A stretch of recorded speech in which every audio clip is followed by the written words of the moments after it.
Hello दोस्तों, कैसे हैं आप सबका बहुत बहुत स्वागत है हमारे अपने चैनल फिजिक्स ढाबा में। वैसे आज हम क्लास 9 का लेक्चर नंबर 3 स्टार्ट करने वाले हैं, तो देखते हैं आज के मेन्यू में क्या है। टुडेस मेन्यू, आज के मेन्यू में आपको दो चीजें मिलने वाली है। एक तो मिलेगा आपको मोशन एंड रेस्ट, और मैं दूंगा इसका आपको रियल टेस्ट। रियल टेस्ट क्यों सर?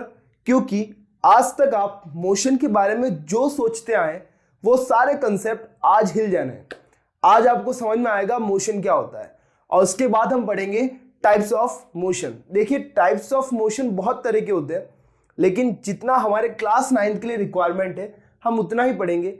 मोशन के टाइप्स की बहुत सारी कैटेगरीज है, वो हम क्लास 11th में पढ़ेंगे। ठीक है, तो आज क्लास 9th के लिए जितने टाइप्स मोशन हमको पढ़ने जरूरी है हम वो सब पढ़ लेंगे। ठीक है, तो बात करते हैं मोशन एंड रेस्ट की। और ये वर्ड जो मैंने लिखा है रियल टेस्ट, ऐसा क्यों लिखा है? ऐसा लिखने की बहुत ही सिंपल सी वजह है, क्योंकि मोशन का जो कंसेप्ट होता है वो बहुत सारे बच्चों को गलत पता होता है। अगर मैं बच्चों से पूछता हूं कि मोशन क्या होता है, तो एक ही लाइन बोलते हैं, सर चलना। अगर कोई चल रहा है तो मोशन है, और अगर कोई नहीं चल रहा है तो रेस्ट है। लेकिन अगर मैं आपको बोलूं कि बिना चले भी मोशन हो सकता है, इनफैक्ट बैठे बैठे मोशन हो सकता है, तो तुम क्या बोलोगे? सर बैठे बैठे मोशन? बैठे बैठे मोशन थोड़ी होता है, बैठे बैठे तो लूज मोशन होता है ना? तो बहुत ही गंदी सोच है आपकी, शायद मेरी, लेकिन सच बता रहा हूं, चलना जरूरी नहीं है, बैठे बैठे भी मोशन होगा। इनफैक्ट बैठे बैठे छोड़ो, मैं आपको सोते सोते भी मोशन करवाऊंगा। क्या करवाऊंगा? सोते सोते भी मोशन करवाऊंगा। तो आज आप बिना चले, बैठे बैठे और सोते सोते मोशन करने वाले हो, तो फटाफट डायपर पहन लीजिए, आज का लेक्चर स्टार्ट किया जाए।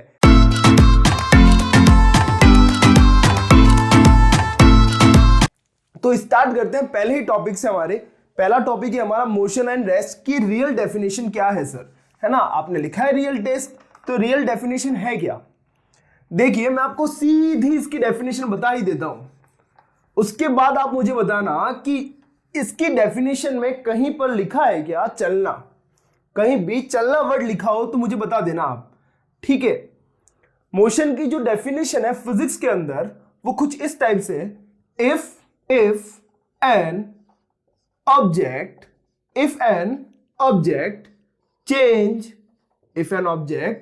Change its position.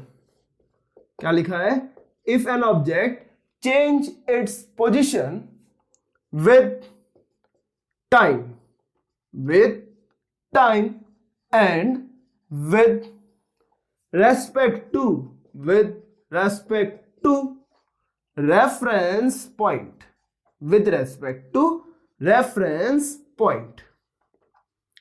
ये डेफिनेशन है मोशन की। इतनी भारी डेफिनेशन सर? हाँ, यही डेफिनेशन है मोशन की। देखिए, देख के बताओ, कहीं भी लिखा है क्या चलना? कहीं भी नहीं लिखा है चलना। अगर हम मेन फोकस करें, क्या वर्ड लिखा है? वर्ड लिखा है चेंज करना। किसको? Its position. किसकी पोजीशन? ऑब्जेक्ट क्या करे? अगर अपनी पोजीशन को चेंज कर दे। चलना वर्ड कहीं नहीं लिखा है, अगर अपनी पोजीशन को क्या कर दे? चेंज कर दे, तो वो ऑब्जेक्ट किस में हो जाता है? मोशन में हो जाता है। देखिए, इसका हर वर्ड समझेंगे हम, लेकिन एक एग्जांपल से स्टार्ट करते हैं। मान लेते हैं कि यहां पे एक ट्री है। क्या है बेटा? एक सुंदर सा ट्री है, और उसके पास आप खड़े हो। उसके पास आप ये स्माइल करते हुए आप खड़े हो। ठीक है, और जो टाइम हो रहा है वो हो रहा है 10 o'clock। क्या हो रहा है? 10 o'clock। आपने क्या किया? और यहां पे मैंने एक माउंटेन ड्रॉ कर दिया। क्या ड्रॉ कर दिया? माउंटेन। आपने क्या किया? आप 10 o'clock पे खड़े थे ट्री के पास, और फिर आप यहां से चलकर आप यहां आ गए। यहां से चलकर आप यहां आ गए। टाइम जो हो रहा है, अब टाइम हो गया है 10:05। ठीक है, 10 क्या हो गए? 5 ऊपर हो गए। ठीक है, तो अगर मैं आपसे पूछूं कि आप रेस्ट में थे या मोशन में थे, तो आप बोलोगे सर बहुत ही सिंपल है, मैं तो मोशन में था, मैं चल के वहां गया हूं ना। मैं चल के वहां गया हूं, मतलब मैं किस में हूं? रेस्ट। अब मोशन में हूं। किस में हूं? मोशन में हूं। लेकिन आप तो बोल रहे थे कि मोशन के लिए चलना जरूरी नहीं है, मैं तो चल के गया हूं। मैं तो चल के गया हूं। पहले बात तो एक नोट करें, क्या आपकी पोजीशन चेंज हुई है क्या? बिल्कुल हुई है सर। मैं चल के वहां चला गया, पहले मैं कहां था? ट्री के पास था। अब मैं कहां पे हूं? माउंटेन के पास हूं। तो मेरी पोजीशन क्या हो गई है? चेंज हो गई है। देखिए तो टाइम भी चेंज हुआ है क्या? सर कैसी बात कर रहे हो? टाइम तो अगर मैं रुका हुआ रहता तब भी क्या हो रहा होता? चेंज हो रहा होता। टाइम तो ऑलवेज चेंज होता है। तो टाइम चेंज हुआ और साथ साथ मैं चल के वहां चला गया। मैं ट्री से कहां चला गया? माउंटेन के पास चला गया। तो मैं बोल दूंगा मैंने क्या किया है? मोशन किया है ना? क्या किया है? मोशन किया है। मेरी पोजीशन क्या हो गई है? चेंज हो गई है। लेकिन आपने तो कहा था बैठे बैठे करवाओगे, यहां तो आप चला रहे हो। अरे कोई बात नहीं, कुछ दिनों बाद, ये कुछ दिन पहले का वक्त था, कुछ टाइम बाद, कुछ दिनों बाद आपने कार ले ली। क्या ले ली? कार ले ली। ठीक है, क्या ले ली आपने? कार ले ली। सुंदर सी कार बना देता हूं मैं यहाँ पे, मेरी ड्राइंग थोड़ी बहुत ही ज्यादा अच्छी है। ये आपने सुंदर सी कार ले ली और आपने एक ड्राइवर भी रख लिया। ये ड्राइवर क्या कर रहा है? आपकी कार चला रहा, आपसे पीछे वाली सीट पे यहाँ पे बैठे हैं। ये आप चश्मा वश्मा पहन के यहाँ पे बैठे हैं। ध्यान से सुनना, अभी टाइम मान लेते हैं 11 o'clock हो रही है। ठीक है, 11 o'clock पे आप कहां थे? ट्री के पास थे। कहां थे? ट्री के पास थे। कार कहां पे थी? कार भी ट्री के पास थी। फिर क्या हुआ? आपके ड्राइवर ने कार को चलाया और माउंटेन के पास लेके आ गया 2 ही मिनट में।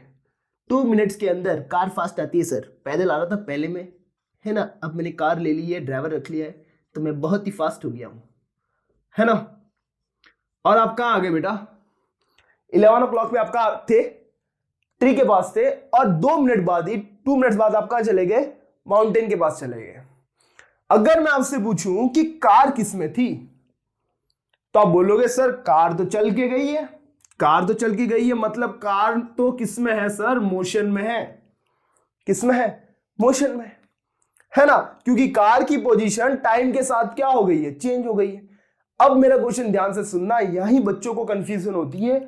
आप तो अंदर बैठे हो ना, आप अंदर क्या कर रहे हो? बैठे हो। अगर मैं आपसे पूछूं कि आप ये जो पीछे बैठे हो सुंदर से, आप रेस्ट में हो या मोशन में, तो आप बोलोगे सर मैं तो बैठा था, मैं तो चल के गया ही नहीं, मैं तो वहीं बैठा हूं। मैं तो किस में हूं? मैं तो हूं रेस्ट में, क्योंकि मैं तो बैठा हूं सर, बैठे बैठे रेस्ट कर रहा हूं, बैठे बैठे रेस्ट कर रहा हूं। यही बच्चों का कंफ्यूजन होता है बेटा, यही कंसेप्ट गलत है। देखिए मोशन की डेफिनेशन में चलना कहीं नहीं लिखा है, कहीं नहीं लिखा है चलना। सिर्फ क्या लिखा है? पोजीशन का चेंज होना। क्या कार की पोजीशन चेंज हुई? कार कहां थी? ट्री के पास। कार कहां चली गई? माउंटेन के पास। कार के साथ क्या आपकी पोजीशन चेंज नहीं हुई? क्या कार आपको यहीं गिरा के चली गई? क्या कार आपको यहां गिरा के गई है? नहीं सर, कार मुझे भी अपने साथ क्या कर गई? लेके चली गई। अगर मैं पूछूं 11 o'clock पे आप कहां थे, तो आप क्या बोलोगे? 11 o'clock पे मैं ट्री के पास था। और 2 मिनट्स बाद आप कहां पर थे? 2 मिनट्स बाद आप भी तो कार के साथ साथ कहां आ गए? माउंटेन के पास आ गए। तो ध्यान रखना, अगर आपसे पूछ ले कि कार के अंदर आप बैठे हो, कार चल रही है, आप रेस्ट में हो या मोशन में, तो आपको आंसर लिखना है मैं हूं मोशन में, बैठे बैठे मोशन में, बैठे बैठे मोशन में। कैसे सर? मैं तो चला ही नहीं। भैया चलना जरूरी नहीं है, चलना जरूरी नहीं है। जरूरी क्या है? जरूरी है पोजीशन का चेंज होना। क्या पोजीशन चेंज हुई है? यस सर, कार मुझे अपने साथ ले गई, कार मुझे अपने साथ ले गई। मेरी पोजीशन कार के साथ साथ क्या होती रही? चेंज होती रही। यही कंसेप्ट है बेटा, इस कंसेप्ट को बहुत ही ध्यान से समझना, नेक्स्ट चैप्टर में भी काम आएगा। ठीक है, अगर कार की पोजीशन चेंज हुई, साथ ही साथ आपकी पोजीशन भी चेंज हुई। ठीक है, बिना चले बैठे बैठे भी आप किस में हो? बैठे बैठे भी आप क्या कर रहे हो? बैठे बैठे भी आप मोशन कर रहे हो। अगर आप इस कार में सो जाओ, इस कार में क्या कर जाओ? सो जाओ, तब भी अगर कार चल रही है तो आप किस में होंगे? तब भी सर मैं मोशन में होऊंगा। क्यों होऊंगा? क्योंकि कार की पोजीशन क्या होती रहेगी? चेंज होती रहेगी, और कार मुझे अपने साथ साथ लेकर जाएगी। कार के साथ मेरी पोजीशन भी क्या होगी? चेंज होगी। अगर कार 100 की स्पीड से है तो आपकी स्पीड भी 100 होगी। कार अगर 50 की स्पीड से मोशन कर रही है तो भले आप अंदर सो रहे हैं, लेकिन आप भी क्या कर रहे हैं? 50 की स्पीड से क्या कर रहे हैं? मोशन कर रहे हैं। यह कंसेप्ट समझ में आया कि मोशन का मतलब होता है सर पोजीशन का चेंज होना। चलना जरूरी नहीं है, चलना जरूरी नहीं है। अच्छा, यहां तक तो हमको समझ में आ गया कि पोजीशन चेंज हो जाए किसके साथ, टाइम के साथ। ये वर्ड क्या है, reference point. Reference point word होता है बेटा, इसकी अगर प्रॉपर डेफिनेशन देखें तो ये वो पॉइंट होता है जिसकी हेल्प से हम अपनी पोजीशन को डिफाइन करते हैं। हम किसी इंसान को अपनी पोजीशन अगर बता रहे हैं तो किसकी हेल्प से बताते हैं, रेफरेंस पॉइंट की हेल्प से बताते हैं। ये एक ऐसा पॉइंट है जो हेल्प करता है हमारी पोजीशन को डिफाइन करने में। एग्जांपल सुनो क्या कह रहा हूं मैं, सुनना। अगर मैं आपको कॉल करता कि आप कहां पर हो, 11 o'clock पे कॉल करता कि आप कहां पर हो, तो आप क्या बोलते कि मैं ट्री के पास हूं। कहां हूं, ट्री के पास हूं, कार में बैठा हूं, अब मैं अभी कहां पे हूं, ट्री के पास हूं। 11 o'clock के 2 मिनट्स बाद अगर मैं कॉल करता तो आप क्या बोलते कि अब कहां पर हो, अब मैं माउंटेन के पास आ गया हूं। कहां आ गया हूं, माउंटेन के पास। मैं आपकी क्या पूछ रहा था, आपकी पोजीशन पूछ रहा था। आपने पोजीशन बताने के लिए किसकी हेल्प ली, पहले आपने ट्री की हेल्प ली कि मैं भैया ट्री के पास हूं। फिर आपने किसकी हेल्प ली, आपने माउंटेन की हेल्प ली कि मैं माउंटेन के पास हूं, है ना। तो यहां पे ये जो ट्री हो गया, ये जो माउंटेन हो गया, ये दोनों हो जाएंगे बेटा रेफरेंस पॉइंट। क्या हो जाएंगे, रेफरेंस पॉइंट। ये क्या हो गए, ऐसा पॉइंट है जिसकी हेल्प से हमने अपनी पोजीशन को बताया। हमने अपनी पोजीशन को बताया। आपसे अगर पूछते हैं कि आपका घर कहाँ है, मान लेते हैं आपका घर रेलवे स्टेशन के पास है, तो आप क्या बोल देते हैं कि सर मेरा घर जो है रेलवे स्टेशन से 2 किलोमीटर है। तो आपने अपनी घर की पोजीशन बताने के लिए किसकी हेल्प ली, रेलवे स्टेशन की हेल्प ली। तो यहां पर रेलवे स्टेशन क्या हो जाएगा, रेफरेंस पॉइंट हो जाएगा, है ना। आप मान लो स्कूल से थोड़े दूर खड़े, आपके फ्रेंड का फोन आता है, भैया कहां पर हो, तो आप क्या बोलोगे कि मैं स्कूल से 500 मीटर दूर खड़ा हूं। तो आप उसने क्या स्कूल पूछी थी क्या, नहीं, उसने आपकी पोजीशन पूछी। आपने कैसे बताई कि मैं स्कूल से 500 मीटर दूर हूं। तो यहां पर स्कूल वर्ड हो गई, उसकी हेल्प से आपने उसको पोजीशन बताई। जिस पॉइंट की हेल्प से हम पोजीशन को बताते हैं उस पॉइंट को हम बोलते हैं रेफरेंस पॉइंट। क्लियर है बात, ओके। तो मोशन की डेफिनेशन क्या हो गई कि देखो रेफरेंस पॉइंट आ रहा है या नहीं आ रहा है, इसमें आ रहा है, ओके। तो if an object change its position with time और with respect to frame of reference, reference point with respect to reference point, frame of reference भी सही वर्ड था, लेकिन वो डेफिनेशन थोड़ी हाई लेवल की हो जाती है, क्लास 11th में सिखाऊंगा आपको, ठीक है। अभी के लिए रेफरेंस पॉइंट याद कर लो आप, ठीक है, ओके। तो अब रेस्ट की डेफिनेशन क्या होगी सर, देखिए कार 11 o'clock पे यही थी, 11 o'clock हो गया, 2 मिनट्स के बाद भी यही है, 5 मिनट के बाद भी यही है, 10 मिनट के बाद भी यही है, जा ही नहीं रही है। आप कहीं जाके खड़े हो गए, अब वहां से हिल ही नहीं रहे हो, सुबह भी यही खड़े थे, शाम को भी यही खड़े हो, पूरे जीवन यही खड़े हो, है ना। अगर अब टाइम तो चेंज होता रहेगा, टाइम तो क्या होता रहेगा, चेंज होता रहेगा, लेकिन आपने अपनी पोजीशन को चेंज नहीं किया, आपने अपनी पोजीशन को चेंज नहीं किया। तो हम क्या बोल देंगे कि आप किस में हो, रेस्ट में हो। किस में हो, रेस्ट में हो। बहुत ही सिंपल सा है, यही मोशन की जो डेफिनेशन है, इसके अंदर एक छोटा सा वर्ड लगा देना यार, टाइम तो चेंज होता रहेगा, ये ध्यान रखना। लाइफ में कभी टाइम रुक सकता है क्या, टाइम तो नहीं रुक सकता, लेकिन आप रुक सकते हो, है ना। टाइम तो नहीं रुक सकता, लेकिन मोशन रुक सकता है ना। कैसे रुक सकता है, आप जहां हो वहीं खड़े हो जाओ, वहां से जाओ मत, है ना। तो आप किस में हो जाओगे, रेस्ट में हो जाओगे। तो आपकी डेफिनेशन क्या हो जाएगी रेस्ट की, if an object does not change, सिर्फ एक छोटा सा वर्ड लगा दो और वो रेस्ट की डेफिनेशन हो जाएगी। देखिए नोटबुक साथ लेके बैठा करें, मैं जो बोलता हूं नोट करते रहा करें। रेस्ट क्या हो जाएगी, इफ एन ऑब्जेक्ट, यहां पे एक वर्ड लगा दो, डज नॉट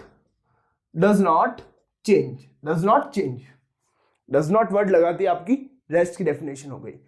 अच्छा, मोशन का एग्जांपल क्या लिखोगे, moving car, running man, running girl, है ना, कुछ भी लिख सकते हो। रेस्ट की डेफिनेशन क्या लिख दोगे, ट्री जो है बचपन से देखा था वही है, माउंटेन जो है जाके देखो माउंटेन को, वहां था, दो दिन बाद जाके देखो वही होगा, 10 साल बाद जाके देखो वही होगा। तो वो किस में, रेस्ट में। क्यों सर, टाइम चेंज होता जा रहा है, 2 दिन पहले भी वही था, 10 दिन बाद भी वही है, 2 साल बाद भी वही होगा। टाइम के साथ वो अपनी पोजीशन को चेंज नहीं कर रहा, तो किस में हो जाएगा, माउंटेन किस में हो जाएगा, रेस्ट में हो जाएगा। ट्री किस में हो जाएगा, रेस्ट में। अब बोलोगे सर ट्री हिलता है, अरे हिलने को नहीं देखना है। अगर आपको बोले ट्री की पोजीशन चेंज होती है क्या, नहीं होती, तो ट्री अपना रेस्ट में, किस में है, रेस्ट में, ओके। एग्जांपल लिख दोगे इसका रेस्ट का, माउंटेन और ट्री लिख देना, बोर्ड लिख देना, रेलवे स्टेशन लिख देना। ट्रेन चलती बेटा, है ना, स्टेशन थोड़ी चलता है। एयरपोर्ट लिख देना, एरोप्लेन चलती है, एयरपोर्ट थोड़ी चलता है ना। तो वो सब क्या हो जाएंगे, एग्जाम्पल हो जाएंगे रेस्ट के। लिख दिया आपने। ओके, अब बात करते हैं अपने नेक्स्ट टॉपिक की। अपना नेक्स्ट टॉपिक है टाइप्स ऑफ मोशन। देखिए टाइप्स ऑफ रेस्ट होगा क्या? अरे टाइप्स ऑफ रेस्ट नहीं होता है, क्योंकि रुके हुए हैं आप, अब अलग अलग तरीके से कैसे रुकोगे सर? कभी मैं खड़ा रहूंगा, कभी मैं बैठ जाऊंगा, अपनी पोजीशन को चेंज नहीं करूंगा, है ना। टाइप्स ऑफ रेस्ट नहीं होते बेटा, टाइप्स ऑफ मोशन होता है। क्या होता है? Types of motion. स्टार्ट करते हैं। हेडिंग लगाए टाइप्स ऑफ मोशन, और इसके अंदर जो पहला टाइप है वो है रेक्टिलिनियर मोशन। कौन सा है बेटा? Rectilinear motion. अगला है कर्वीलिनियर मोशन। कौन सा है? Curvilinear motion. पहले ये दो देख लेते हैं, ये दो देख लेते हैं पहले। क्या होता है रेक्टिलिनियर? देखिए जो रेक्टी वर्ड है ना, इसका मतलब होता है स्ट्रेट। क्या होता है? स्ट्रेट। और यहां पे क्या लिखा है? लाइन लिखा है। इसको देखो तोड़ दो, दो पार्ट में डिवाइड कर दो। तो सर रेक्टी का मतलब होता है स्ट्रेट, और लाइन लिखा है मतलब स्ट्रेट लाइन। बहुत ही सिंपल सी डेफिनेशन है। If an object travel on straight line, अगर एक ऑब्जेक्ट कैसे ट्रेवल कर रहा है? इफ एन ऑब्जेक्ट, ट्रेवल लिख दो, मूव लिख दो। If an object move along straight line, STRAIGHT, मेरी स्पेलिंग्स पे मत जाना, है ना। Straight line, straight line, then this object is said to be in rectilinear motion, in rectilinear motion। ठीक है, नहीं तो आप छोटी सी ये लिख दो, if an object move along straight line. यही खत्म कर दो, यही खत्म कर दो, ज्यादा बड़ी क्यों लिखनी, है ना, टाइम वेस्ट होता है एग्जाम में। बस इतना से ही लिख दो, इतनी सी ही लिख दो बेटा। क्या लिख दोगे आप? If an object move along straight line, देखो रेक्टी मतलब स्ट्रेट और लाइन, लीनियर मतलब लाइन। स्ट्रेट लाइन में मूव करता है तो उसको हम बोल देते हैं रेक्टिलिनियर मोशन। एग्जाम्पल क्या हो जाएगा? एग्जाम्पल होगा motion of a car, motion of a car on, छी ऑन लिखना है, on straight road, on straight road. ठीक है, बात करते हैं कर्वीलिनियर। कर्वीलिनियर क्या होता है बेटा? कर्व बात पता है आपको? देखो सीधी लाइन में होगा तो रेक्टिलिनियर हो जाएगा, अगर टेढ़ी मेढ़ी लाइन में होगा, ये जो टेढ़ी मेढ़ी लाइन होती है ना, है ना, इसको हम बोलते हैं कर्व। क्या बोलते हैं? कर्व। तो अगर एक ऑब्जेक्ट क्या कर रहा है? कर्व पाथ पे ट्रेवल कर रहा है। क्या ट्रेवल कर रहा है? इफ एन ऑब्जेक्ट, बहुत ही सिंपल सी है, इफ एन, सारे वर्ड में छुपा होगा सारी definition. If an object move along curve path, कौन से पाथ पे? कर्व पाथ पे, बस इतनी सी लिख दो। Then this object is said to be in curvilinear motion. लिखना है तो लिख दो, नहीं तो हटा दो, इतना बहुत है। If an object move along curve path, कैसे पाथ पे? Curve path. एग्जांपल क्या हो जाएगा? भैया आप बाइक चलाते हो ट्रैफिक के अंदर, तब कैसे चलाते हो? इधर लेके कट, लेके इधर कट मार के, ऐसे ऐसे ऐसे ऐसे। वो क्या होता है? कर्वीलिनियर होता है। क्या होता है बेटा? कर्वीलिनियर होता है ना। ओके, तो क्या लिख दोगे आप? Motion of bike, motion of bike in traffic, in traffic. Traffic के अंदर जो बाइक होती है उसका मोशन। तो ये दो टाइप हो गए, रेक्टिलिनियर हो गया और कर्वीलिनियर हो गया। अगला टाइप देखते हैं। अगला टाइप हेडिंग लगाएं सर्कुलर मोशन। अगली हेडिंग लगा लें सर्कुलर मोशन, और 3 लाइंस छोड़ के उसके बाद हेडिंग लगा लीजिए रोटेशनल मोशन। और इसमें कंफ्यूज नहीं होना है, वैसे तो आपको बच्चों ने पढ़ाया होगा इसको, लेकिन फिर भी ध्यान रखना, सर्कुलर अलग होता है और रोटेशनल अलग होता है। ठीक है, अरे हो जा भैया, साफ हो जा यार, है ना। डिंग डिंग डिंग डिंग डिंग, हो गया, हो गया क्या? आई थिंक हो गया होगा, है ना। ओके, डस्टर है मेरे पास, मैं पहले भी कह चुका हूं, लेकिन डस्टर से बड़ी मुश्किल से साफ होता है ये, पता नहीं क्या है। चलिए अगला कौन सा था? अगला है सर सर्कुलर मोशन।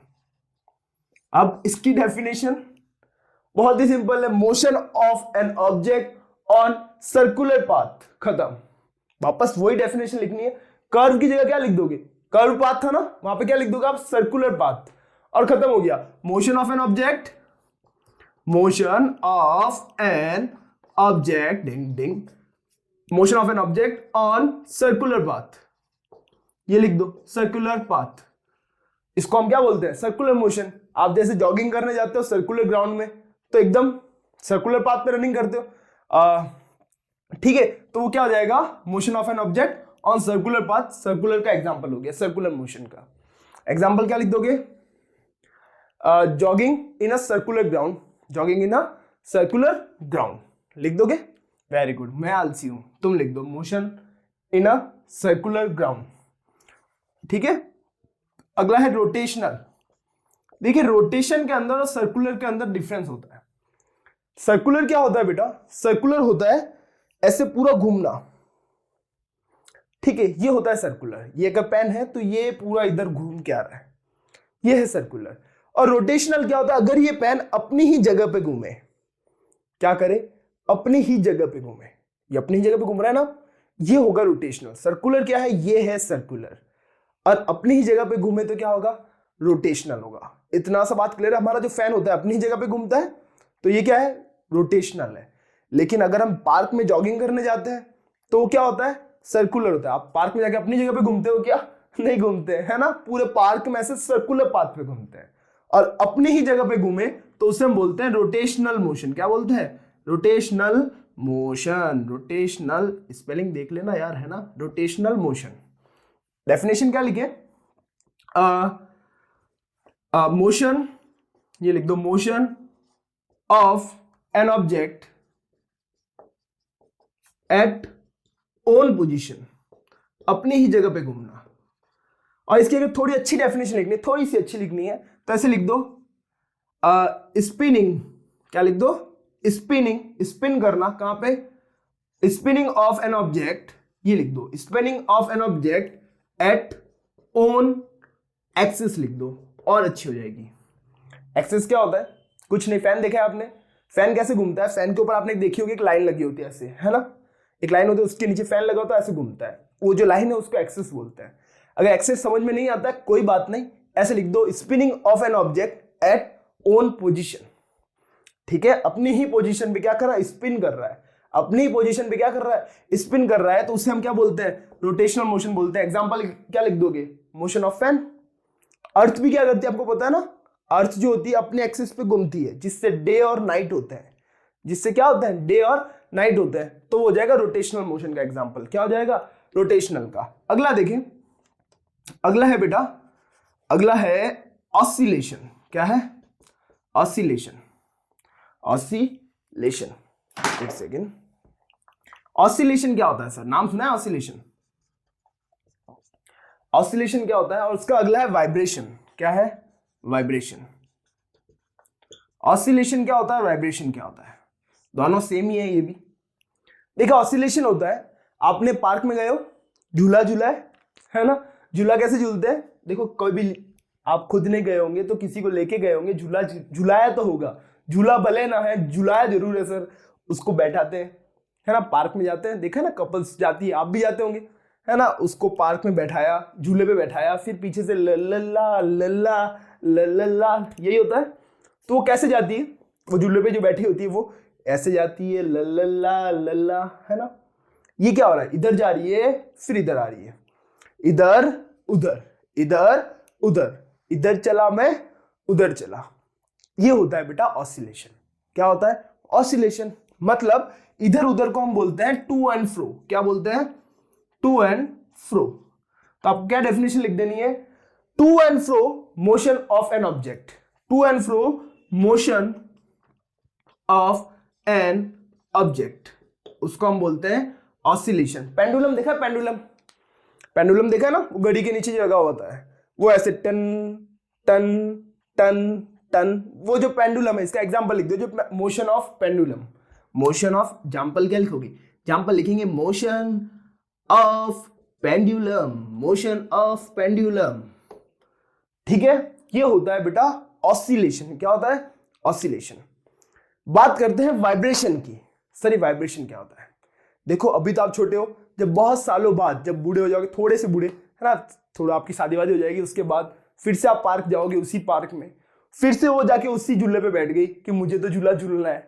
तब आज तो तुम दिल से झुलाते हो, बहुत ही प्यार से लला लला, लेकिन तब क्या होगा? वो बैठ जाएगी, ले झूल मोटी झूल झूल, है ना। उससे आप क्या करोगे? जोर जोर से धक्का दोगे, है ना। वो फिर ऐसे उड़ती भी जाएगी, ऐसे ऐसे जोर जोर से धक्का दोगे, झूल तू और जोर से झूल, गिर जा तू, है ना। यही होता है शादी की बात, तो यही होना है ना। तो क्या हो रहा था पहले? क्या हो रहा था? बड़े प्यार से हो रहा था, लल्ला लल्ला, और फिर झूल मोटी झूल, है ना। मतलब ऑसिलेशन ही हो रहा है, टू एंड फ्रो ही हो रहा है, लेकिन बहुत फास्ट हो रहा है। बहुत क्या हो रहा है? फास्ट हो रहा है। तो वो बन जाएगा वाइब्रेशन। क्या बन जाएगा? इधर उधर ही जाएगी, लेकिन बहुत फास्ट जाएगी शादी के बाद, क्योंकि सर मोटे होने के बाद उसे कौन झुलाएगा, है ना। फास्ट टू एंड फ्रो को ही क्या बोलते हैं बेटा? फास्ट टू एंड फ्रो को क्या बोलते हैं? वाइब्रेशन बोलते हैं।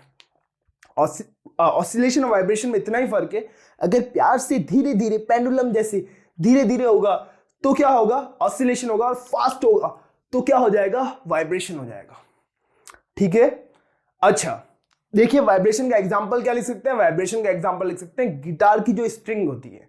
देखिए आपने गिटार को ऐसे और ऐसे करो, स्ट्रिंग जो होगी ऐसे फास्ट फास्ट चलेगी, है ना। तो वो वाइब्रेशन है। क्या है बेटा? वाइब्रेशन है। एक बात आपको ध्यान रखनी है कि जहां भी वाइब्रेशन होगा, जहां भी क्या होगा? वाइब्रेशन होगा, वहां पे साउंड प्रोड्यूस होता है। बिना वाइब्रेशन के साउंड नहीं होता। होगा ना, तुम उसे जोर जोर से झुलाओगे तो क्या करेगी? चिल्लाएगी, है ना। छोड़ दो मुझे, छोड़ दो, चिल्लाएगी। तो क्या हो रहा है? जैसे ही जोर जोर से होगा, टू एंड फ्रो होगा, फास्ट होगा बहुत, तो वहां पे अपने आप भी साउंड प्रोड्यूस होगा। गिटार की स्ट्रिंग होता है, गिटार की स्ट्रिंग को आप ऐसे करते हैं, फिर क्या होता है? वो इधर उधर होती है फास्ट, बहुत फास्ट, और साउंड प्रोड्यूस होता है। अपने यहाँ पे टच करके देखें, आपको वाइब्रेशन फील होगा। जब भी हम बोलते हैं तो यहाँ पे वाइब्रेशन होता है, उस वाइब्रेशन की वजह से ही साउंड प्रोड्यूस होता है। तो आपको एक बात क्लियर होनी चाहिए। इसका एग्जांपल तो लिख देना, motion of guitar string. Guitar की स्ट्रिंग का मोशन क्या होता है? वाइब्रेशन का एग्जांपल है। और आप इसके बाद ये ध्यान रख सकते हो कि जहां भी वाइब्रेशन होगा, नोट लगा के लिख देना कि जहां भी वाइब्रेशन होगा वहां पे साउंड प्रोड्यूस होगा। बिना वाइब्रेशन के साउंड प्रोड्यूस नहीं होता है। नेक्स्ट चैप्टर आएगा अपना साउंड, तब पढ़ेंगे इसको और डिटेल में। ठीक है। तो आज हमने क्या पढ़ा? मोशन और रेस्ट। उसमें हमने एक बहुत ही अच्छा कंसेप्ट सीखा कि बैठे बैठे भी मोशन होता है और सोते सोते भी मोशन होता है। मोशन के लिए चलना जरूरी नहीं होता है। ठीक है। रेस्ट के अंदर क्या करना था? डज नॉट लगाना था, अपना काम हो गया। उसके बाद हमने टाइप्स ऑफ मोशन देखे, कौन कौन से? रेक्टिलिनियर मतलब स्ट्रेट लाइन का मोशन, कर्विलिनियर मतलब टेढ़े मेढ़े पाथ पे मोशन। उसके बाद हमने देखा सर्कुलर मोशन ग्राउंड के अंदर। उसके बाद पढ़ा हमने रोटेशनल मोशन, जो अपनी ही जगह पे घूमे। उसके बाद हमने पढ़ा ऑसिलेशन, जो क्या हो? पेंडुलम का लल्ला लल्ला। और उसके बाद हमने पढ़ा वाइब्रेशन, जिसके अंदर क्या होता है? बहुत फास्ट लल्ला लल्ला होता है ना। तो आई होप आज का लेक्चर आपको पसंद आया होगा। इतनी पढ़ाई बहुत है। टेक केयर, मजे करो, मस्त रहो, और बंद कर दो वीडियो। ठीक है, बंद कर दे भाई, हो गया।